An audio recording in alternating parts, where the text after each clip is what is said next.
Hello dear students, welcome back to my channel Science Classes, and if you are new to my channel then please do subscribe to Science Classes. So today I am going to teach you digestive system. This is from your class 9th biology book.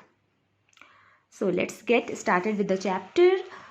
तो देखो हमारा जो digestive system जो होता है उसका जो main purpose होता है ना, जो मेन फंक्शन होता है वो होता है हमारे फूड को डाइजेस्ट करना. हम लोग जो फूड कंज्यूम करते हैं, फॉर एग्जांपल अगर हम लोग लंच में राइस खा रहे हैं, राइस एंड उसके साथ दाल खा रहे हैं, तो क्या हम लोग जो फूड कंज्यूम करते हैं, हम लोग फूड, हमारा जो डाइजेशन शुरू होता है वो हमारे माउथ से ही शुरू हो जाता है. तो हम लोग फूड पहले क्या करते हैं, अपने मुंह में डालते हैं, हम लोग च्यू करते हैं, खाना चबाते हैं with the help of our teeth, है ना. तो फिर क्या वो ऐसे ही रह जाता है हमारे बॉडी में? नहीं, हमारा बॉडी क्या करता है, जो भी फूड हम लोग खाते हैं वो हमारे बॉडी के अंदर जाता है थ्रू फूड कैनाल, ओके, या फिर ईसोफेगस, एंड उसके बाद वो जाएगा हमारे स्टमक में. स्टमक में गैस्ट्रिक जूस वगैरह सिक्रीट होगा, एंजाइम सिक्रीट होगा जो हमारा फूड डाइजेस्ट करेगा. उसके बाद जो है डाइजेशन के बाद का जो प्रोसेस होता है वो होता है एब्जॉर्प्शन. उसमें जो भी हमारे फूड में जो हम लोग फूड कंज्यूम किए हैं उसमें जो भी एनर्जी है, जो भी न्यूट्रिएंट्स है, बेसिकली हमारा बॉडी जो है उसे अब्जॉर्ब करेगा. एंड देन एसिमिलेशन होगा. एसिमिलेशन में क्या होगा कि जो भी फूड से हम लोग को एनर्जी मिला है वो पूरे बॉडी में हमारे बॉडी के चारों तरफ पहुँचेगा. ओके ना, उसके बाद एसिमिलेशन के बाद जो लास्ट प्रोसेस होगा वो होगा इजेशन. इजेशन का मतलब होता है जो भी वेस्ट मैटर जो बचेगा वो हमारा बॉडी जो है एक्सक्रीट कर देगा बाहर थ्रू एनस. तो अब हम लोग डिटेल्स में पढ़ेंगे इस पूरे प्रोसेस के बारे में. तो सबसे पहले जो डाइजेशन का प्रोसेस होता है वो होता है इनजेशन. इनजेशन मतलब खाना मुंह में डालना, खाना खाना, ठीक है. Taking in of food is known as ingestion. उसके बाद फिर क्या होगा, डाइजेशन. हमारा बॉडी जो है डाइजेस्ट करेगा फूड को. उसके बाद होगा अब्जॉर्प्शन. अब्जॉर्प्शन में क्या होता है, जो भी एसेंशियल न्यूट्रिएंट्स है, वाइटामिन्स है, मिनरल्स है, वो हमारा बॉडी अब्जॉर्ब करेगा. और एसिमिलेशन मतलब अब्जॉर्ब करने के बाद क्या होगा, पूरे बॉडी में हमारा जो है न्यूट्रिएंट्स या जो भी जो भी एसेंशियल चीज़ है वो हमारे पूरे बॉडी में डिस्ट्रीब्यूट हो जाएगा. और फिर उसके बाद जो वेस्ट मैटर है, जो यूजलेस चीज़ बचेगा वो हमारा बॉडी जो है वो बाहर निकाल देगा, which is known as egestion. तो हमारा डाइजेशन का जो प्रोसेस होता है वो हमारे माउथ से शुरू होता है. माउथ से स्टार्ट होगा. इंजेशन जो है वो माउथ से शुरू होगा और इगेशन जो है happens with the help of anus. अब हम लोग डिटेल्स में पढ़ेंगे इसके बारे में. नाउ डाइजेशन का बुक में एक बहुत ही इजी डेफिनेशन दिया हुआ है. तो digestion is basically the breakdown of naturally occurring food stuff into diffusible form. अब हम लोग अपने जब दांत से फूड को च्यू करते हैं, चबाते हैं, तो वो क्या हो जाता है, फूड जो पार्टिकल्स जो है वो छोटे छोटे टुकड़ों में टूट जाता है ना. तो हमारा बॉडी उसको ईजिली जो है अब्जॉर्ब करेगा. Now, which is known as digestion. Our digestive system consists of alimentary canal and digestive glands. Alimentary canal, I already explained you about this. The process of passage of food. Food कैसे हमारे body में enter करेगा, कैसे absorb होगा और कैसे energy distribute होगा, उसको हम लोग बोलेंगे हमारा alimentary canal. Now digestive glands हमारे बॉडी में होता है, लाइक सलाइवरी ग्लैंड्स जो होता है उसके बारे में हम लोग पढ़ेंगे, about the livers and pancreas also. So now we will start with the mouth. तो माउथ में हम लोग का क्या स्ट्रक्चर, कौन कौन सा स्ट्रक्चर होता है, हमारा टंग होता है, लिप्स होता है, टीथ होता है. तो हम लोग टीथ के बारे में इस चैप्टर में थोड़ा डिटेल्स में पढ़ेंगे.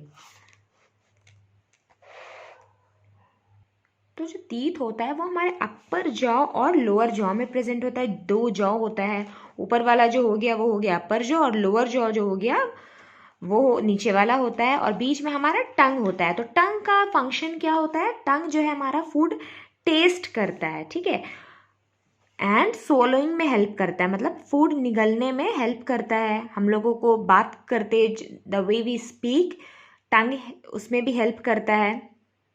तो जो मोस्ट बेसिक फंक्शन है टंग का वो होता है टेस्टिंग ऑफ फूड, क्योंकि हमारे टंग में टेस्ट बर्ड्स प्रेजेंट होते हैं। अब फूड सावर है, खट्टा है, मीठा है, तीखा है, ये हमारे टंग से पता चल जाता है क्योंकि हमारे टंग में टेस्ट बर्ड्स प्रेजेंट होते हैं। नाउ टीथ, टीथ जो है उसका मेन फंक्शन क्या होता है? फूड को तोड़ना, बाइटिंग एंड च्यूइंग में हेल्प करता है टीथ। सो बेसिकली हम लोग में 4 टाइप्स के टीथ होते हैं। ऑलराइट, जो एडल्ट का टीथ होता है वो 4 टाइप्स में डिवाइडेड होता है।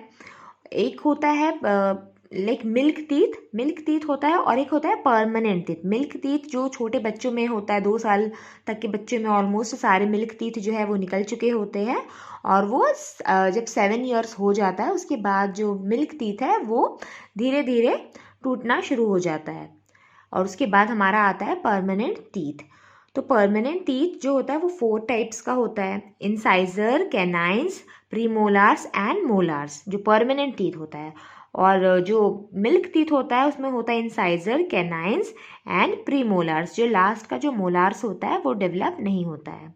तो इंसाइजर्स जो होता है वो हमारा टोटल 4 इन नंबर्स होता है, लाइक टोटल 32 टीथ एक एडल्ट में होता है, ठीक है। 16 होगा अपर जॉ में और 16 होगा लोअर जॉ में। तो 16 में से जो 4 जो दिख रहा है ना, ये 2 हो गया एक साइड का है, ये एक साइड का, तो मतलब टोटल मिलाकर हो गया हमारा 4 इंसाइजर अपर जॉ में, 4 इंसाइजर होगा लोअर जॉ में। ये जो बुक में दिया हुआ इंसाइजर 2, ये हाफ आधे पार्ट का ही कैलकुलेट किया है, ठीक है। एक होगा कैनाइन। तो जो इंसाइजर का जो मेन फंक्शन होता है वो क्या होता है? वो बाइटिंग और कटिंग में हेल्प करता है। The main function of incisor is to cut and biting. Now canines जो होगा वो टोटल 2 प्रेजेंट होगा एक जॉ में, एक लेफ्ट साइड एक राइट साइड में। ये भी है हमारा कैनाइन, एक इधर एक इधर, तो टोटल 2 कैनाइन हुआ अपर जॉ में और 2 कैनाइन होगा लोअर जॉ में। That means total 4 numbers of canine is present. और इंसाइजर्स कितना हो जाएगा? 8 होगा। तो कैनाइन का क्या फंक्शन होता है? कैनाइन जो होता है वो बहुत ही शार्प होता है, ऐसा पॉइंटेड एजेस होता है। नाउ कैनाइन का जो मेन फंक्शन होगा वो होगा tearing of food, specially flesh. अगर नॉन वेजिटेरियन हो तो it helps in tearing of chicken और the food which is little bit hard. ना प्रीमोलार्स जो होगा वो कैनाइन्स के बाद जो 2 प्रेजेंट होता है, it is premolar. Again left side में 2 होगा, इधर पे भी 2 होगा। टोटल अपर जॉ में 4 होगा, लोअर जॉ में 4 होगा। That is total 18 numbers. जो प्रीमोलार्स है वो ऐसा बाइकस्पिड, मतलब 2 कस्पिड वाला स्ट्रक्चर है इसका, और इसका जो मेन फंक्शन होता है वो होता है ग्राइंडिंग एंड क्रशिंग, मतलब फूड को चबाने में हेल्प करता है, च्यू करने में। This is premolar. और मोलार्स जो होगा वो होगा लास्ट। ये जो चौड़ा सा टीथ दिख रहा है ना, this is like really broad in size, ये सबसे बड़ा होता है टीथ, ये होता है हमारा मोलार्स। हम लोग बोलेंगे लास्ट में होता है, ये देख लो मोलार्स। तो मोलार्स जो होता है वो 3 लेफ्ट साइड में, 3 राइट साइड में, टोटल 6 अपर जॉ में और 6 होगा लोअर जॉ में, मतलब टोटल कितना हो गया? 12 हो जाएगा। जिसमें से जो थर्ड वाला जो मोलार है ना, इसको हम लोग बोलते हैं विजडम टूथ, ठीक है। ये आता है 17-18 ईयर्स के बाद आता है, इसलिए हम लोग इसको विजडम टूथ बोलते हैं। तो मोलार्स का भी फंक्शन अगेन वही होता है, grinding and crushing of food and chewing of food में हेल्प करता है। तो एक इम्पॉर्टेंट चीज़ जो हमारे टीथ के बारे में वो ये है कि देखो, सारा जितना भी हम लोग का जो टीथ है, इंसाइजर, कैनाइन, प्रीमोलर, मोलर, उसका शेप, साइज जो है सबका अलग अलग है। तो इस चीज़ को हम लोग क्या बोलेंगे? हेटेरोडोंट। हेटेरोडोंट का मतलब होता है ऐसा टीथ जिसका शेप अलग अलग हो। तो हमारा टीथ कैसा है, या फिर मैमल का टीथ कैसा होता है? हेटेरोडोंट होता है, इधर बुक में लिखा हुआ है ना। होमोडोंट मतलब टीथ जो होगा बिल्कुल एक जैसा ही होगा साइज में, शेप में, उसको हम लोग बोलेंगे होमोडोंट। होमोडोंट टीथ किस में मिलता है? लिजर्ड्स में, फ्रॉग्स में, छोटे ऑर्गेनिजम्स में। बेसिकली मैमल्स में हेटेरोडोंट ही टीथ होता है, और लिजर्ड्स में, फ्रॉग्स में होमोडोंट होता है, ये याद रखना। Okay, now I already told you there are two sets of teeth, एक होता है मिल्क टीथ और एक होता है परमानेंट टीथ। तो मिल्क टीथ जो होता है वो झड़ जाता है, निकल जाता है, टूट जाता है, उसके बाद हमारा परमानेंट टीथ आता है। तो मिल्क टीथ को हम लोग टेम्पररी टीथ भी बोलते हैं या फिर डिसिडियस टीथ भी बोलते हैं। ये सब टर्म्स ना याद रखना, ठीक है ना। ये है हमारा dental formula which is important. ये फर्स्ट वाला है, ये एक बेबी का जो टीथ होता है, फॉर एग्जाम्पल ये डिसिडियस टीथ या फिर बोले तो टेम्पररी टीथ का है डेंटल फॉर्मूला, और ये हमारा परमानेंट टीथ, जब पूरा दांत हमारा जो फॉल ऑफ हो जाता है उसके बाद जो परमानेंट टीथ निकलता है, ये उसका फॉर्मूला है। तो इसमें टू जो ये हाफ जॉ का ही, हाफ जॉ के बारे में लिखा हुआ है। हाफ जॉ मतलब ये हमारा एक पूरा जॉ है ना, तो ये इतना हम लोग इसमें कैलकुलेट करेंगे अपना डेंटल फॉर्मूला। तो permanent teeth, sorry temporary teeth जो होगा उसमें इंसाइजर्स कितना होगा, 2 इंसाइजर है। ये हो गया हमारा 1 कैनाइन। प्री मोलर्स 0 होगा, मोलर्स होगा 2। प्री मोलर्स जो बेबीज में क्या होता है ना कि जो मोलार्स, जो लास्ट टीथ होता है वो तो डेवलप नहीं होता है, वो थोड़े बड़े होने के बाद होता है, लाइक जब परमानेंट टीथ आता है ना उस वक्त डेवलप होता है, तो उसमें मोलार्स नहीं होता है। तो जो लास्ट टीथ बच्चों का होता है उसी को हम लोग मोलार्स बोलते हैं ना। ऊपर में 2 1 0 2 होगा और नीचे लोअर जॉ में भी हमारा कितना होगा, इंसाइजर 2 होगा, canine 1, premolar is 0 and molar is 2। तो total it makes 20। 2 + 1 3 + 2 = 5। Half jaw में plus half jaw 10, 10 upper jaw 10 lower jaw = 20। अब हम लोगों में कितना टीथ होगा, हमारा तो इंसाइजर भी 2 होगा, कैनाइन 1 होगा, बस एक प्री मोलार्स का डिफरेंस आ जाता है। 2 होगा प्री मोलार, 2 होगा मोलर, और कंप्लीटली कितना हो जाएगा, 2 + 1 3, 3 + 4 = 7। 7 एक साइड में होगा, दोनों साइड में 7 + 7 = 14 + 14 लोअर जॉ में 28। और इसमें हम लोग विजडम टूथ ऐड नहीं किए, विजडम टूथ में और 4 ऐड कर लो दोनों साइड में, तो कितना हो जाएगा 32। ये होता है हमारा परमानेंट टीथ। ये दोनों ही करेक्ट है क्योंकि विजडम टीथ अगर ऐड करेंगे तो 32 आएगा, अगर विजडम टूथ ऐड नहीं करे तो 28 आएगा। So this is dental formula. Now हम लोग स्ट्रक्चर्स देख लेते हैं टीथ का। ये है हमारा टीथ। टीथ का जो आउटर पार्ट जो हम लोग देखते हैं ना उसको हम लोग क्राउन बोलते हैं। जो वाइट टीथ दिखता है तो वो क्राउन है, और उस वाइटनेस को बरकरार रखने के लिए we should brush our teeth at least 2 times a day। It is very very important, नहीं तो दांत जो है वो खराब होना शुरू हो जाता है। तो ये जो अपर पार्ट जो हम लोग देखते हैं ना, ये होता है क्राउन बोलते हैं हम लोग उसको। जो आउटर पार्ट होगा this will be the enamel. Enamel का जो सबसे इंपॉर्टेंट चीज है, it is the hardest substance in the body. Yes, ये हमारे बोन से भी हार्ड होता है। नाउ उसके बाद होगा डेंटाइन। डेंटाइन जो है वो इनामेल के जो इनर वाला पार्ट है उसको डेंटाइन बोलेंगे। ये भी हार्ड होता है बट इनामेल से थोड़ा कम हार्ड होता है, but it is also very very hard. Now इसके अंदर जो है सेल्स प्रेजेंट होते हैं। ना हमारे इनामेल होगा वो अपर पार्ट होगा, उसके बाद आएगा हमारा डेंटाइन, फिर आएगा हमारा पल्प कैविटी। तो पल्प क्या होता है, पल्प जो होता है ये कनेक्टिव टिश्यू होता है, सॉफ्ट कनेक्टिव टिश्यू होता है जिसमें बहुत सारा ब्लड कैपिलरीज प्रेजेंट होता है,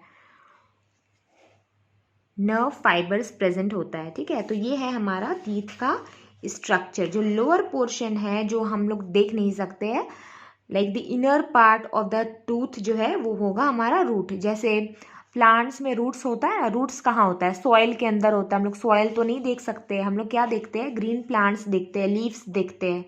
तो उसी तरह से जो टीथ का जो इनर पार्ट होगा ये होता है रूट्स में, रूट के अंदर प्रेजेंट होता है। तो रूट्स के अंदर क्या होगा, सीमेंट होगा, जॉ बोन होगा। सीमेंट क्या होता है? Cement is another, it is a covering, जिसकी वजह से हमारा जो टूथ है वो फिक्स रहता है एक पोजीशन में, हमारा दांत जो है हिलता नहीं है इधर उधर, उसको फिक्स करके रखता है। जैसे सीमेंट हमारा घर कैसे फिक्स करके रखता है हमारे बिल्डिंग्स को, उसी तरह से सीमेंट का भी पर्पस होता है कि वो हमारा टूथ को एक जगह पे फिक्स करके रखे। So this was all about the structure of the tooth. Now हम लोग पढ़ेंगे ग्लैंड्स के बारे में। सबसे पहले हम लोग पढ़ेंगे सलाइवरी ग्लैंड्स। नाउ सलाइवा जो सिक्रीट होता है हमारे माउथ में, saliva is a watery substance. Like for example कभी हम लोग बहुत टेस्टी फूड देखते हैं तो क्या होता है, हमारे मुंह में पानी आ जाता है, उसी को बोलते हैं सलाइवा। तो सलाइवा ज़रूरी नहीं है कोई टेस्टी फूड देख कर ही आए, हमारे माउथ में हमेशा सलाइवा जो है वो प्रेजेंट होता है। सलाइवा का जो मेन फंक्शन होता है वो क्या होता है, जब हम लोग खाना खाते हैं, च्यू करते हैं, तो खाना को लुब्रिकेट्स करता है, फूड को, वो ड्राइनेस नहीं रहता है, फूड को लुब्रिकेट करता है, सो दैट हम लोग फूड जो है वो अच्छे से च्यू करके हमारा फूड जो है ईसोफेगस या हमारे पेट तक पहुंच सके। So that is very very important function of saliva. तो सलाइवा में बहुत सारे तो सलाइवा के जो बहुत सारे फंक्शंस होते हैं उनमें जो सबसे इम्पॉर्टेंट फंक्शन है वो ये है कि वो हमारा फूड को मॉइस्ट रखता है, और हमारा जो लाइक फॉर एग्जांपल अगर हम लोग बहुत देर तक पानी नहीं पीते तो हम लोग को ड्राइनेस फील होता है हमारे माउथ में, मुंह सूख जाता है, तो हम लोग को ये फीलिंग आता है कि yes we need to drink water. हमारा जो माउथ है उसको क्लीन रखता है जर्म्स से, जिसकी वजह से हमारा टूथ डिके जो होता है वो नहीं होता है।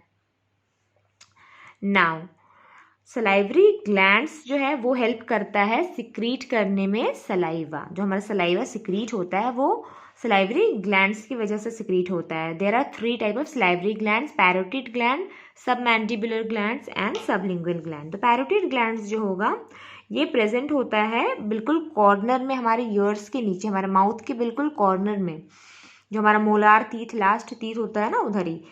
नाउ सबमैंडिबुलर ग्लैंड्स जो होता है they lie close to inner side of the lower jaw on each side, ये हमारे दोनों साइड्स में प्रेजेंट होता है। और हमारा सबलिंगुअल ग्लैंड्स जो होता है ये हमारे टंग के नीचे प्रेजेंट होता है, और ये तीनों मिलकर जो है हमारा सलाइवा सिक्रीट करता है। तो ये जो सलाइवरी ग्लैंड्स होता है, सलाइवा होता है, this is also a part of our digestive system, क्योंकि डाइजेस्टिव सिस्टम जो है हमारे माउथ से शुरू हो जाता है। नाउ उसके बाद क्या होता है कि हम लोग जो फूड खाते हैं वो स्वलो होता है, मतलब हम लोग फूड निगलते हैं, that is swallowing and peristalsis is the next topic. तो स्वलो कैसे करते हैं? With the help of our tongue, जिसकी वजह से हमारा फूड जो है वो हमारे फूड पाइप में जाता है। जो हम लोग फूड जो च्यू कर चुके होते हैं ना, चबा चुके होते हैं, तो उसको हम लोग बोलस बोलते हैं। बोलस का मतलब होता है the ball of chewed food. जो हम लोग फूड च्यू कर लेते हैं उसके बाद जो हमारा फूड नीचे जाता है वैसे फूड को हम लोग बोलस बोलते हैं। ओके, ये इंपॉर्टेंट है। So that's all for today. I will teach you the remaining portion in the next class, and if you like my video then please give it a like, subscribe to my channel and share with your friends.